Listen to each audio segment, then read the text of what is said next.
দুপুরের প্রখর রোদের টক ঝাল বড়ই মাখা, এবছরে এটাই শেষ বড়ই মাখা খাওয়া হবে। যেহেতু আমাদের রমজান মাস চলে এসেছে, আজ বাদে কাল অথবা পরশু আমাদের রোজা শুরু। আর মুসলিমদের জন্য রহমতের মাস শুরু হয়ে যাচ্ছে। আমরা চাইলেও আর বড়ই মাখা খাওয়া হবে না দুপুরবেলা। আসসালামু আলাইকুম এভরিওয়ান, আশা করি সবাই ভালো আছেন। আল্লাহর রহমতে আমিও ভালো আছি। এবছরের লাস্ট বড়ই মাখা, আল্লাহ বাঁচিয়ে রাখলে ইনশাল্লাহ আগামী বছর আবার খাবো। যেহেতু রমজান মাস চলেই আসছে, এবছরে এই দুপুরবেলা যে কারণে চিন্তা করছিলাম যে লাস্ট বার বড়ি মাখা খাওয়া হোক, যে কারণে দুপুরে রোদেই বড়ি মাখা খাওয়ার জন্য সবাই মিলে চলে গেলাম বড়িতলায়। সবাই কেউ গাছে উঠেছে, কেউ অথবা কোটা দিয়ে এক একজন এক একভাবে বড়িগুলো পাড়ছিলাম। সবাই একসাথে একটা কাজ করলে আসলে অন্যরকম একটা মজা লাগে।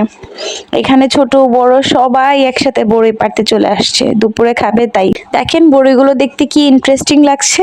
এখানে 3টা গাছ ছিল, একটা গাছের বড়ই একটু লেট করে পাকে, মানে খাওয়ার উপযোগী হয়, আর 2টো গাছের বড়ই একটা একটু টক আর একটা প্রচুর পরিমাণে টক।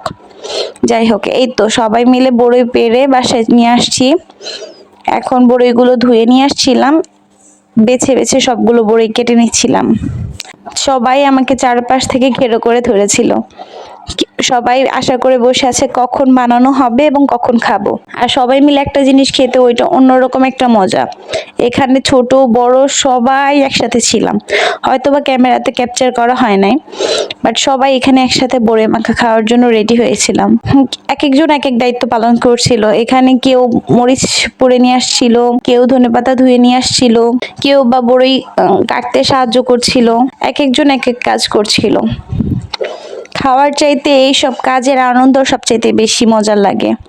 এইসব জিনিস আসলে খুবই সুন্দর। আর যারা যারা এভাবে বড়ই মাখা বা যে কোনো খাবার একসাথে খান, তারা এই জিনিসটার মুহূর্তগুলোর মজা বুঝতে পারবেন। এই তো আমার বড়ই কাটা শেষ। এখানে কাঁচামরিচগুলো কেটে নিব এবং ধনেপাতাগুলো দিব। বড়ই মাখার মধ্যে ধনেপাতা না দিলে একটা অন্যরকম ফ্লেভারই আসে না, যে কারণে আমি ধনেপাতাটা একটু বেশি নিয়েছিলাম। এই তো সুন্দর মতো কেটে নিচ্ছিলাম। এখন এক এক করে সবকিছু দিয়ে প্রসেসিং করে নিব।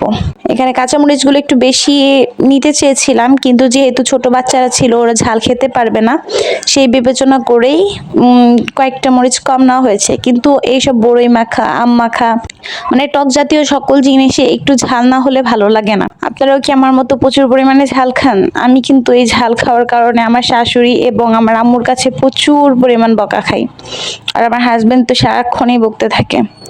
যাই হোক, এই তো আমার সবকিছু কাটা কমপ্লিট, এখন মাখানোর পালা। এই যে এখানে শুকনো মরিচগুলো একটু পুড়ে নিয়ে আসা হয়েছে। টেলে নিলে সে একটা অন্যরকম একটা স্মেল আসে না।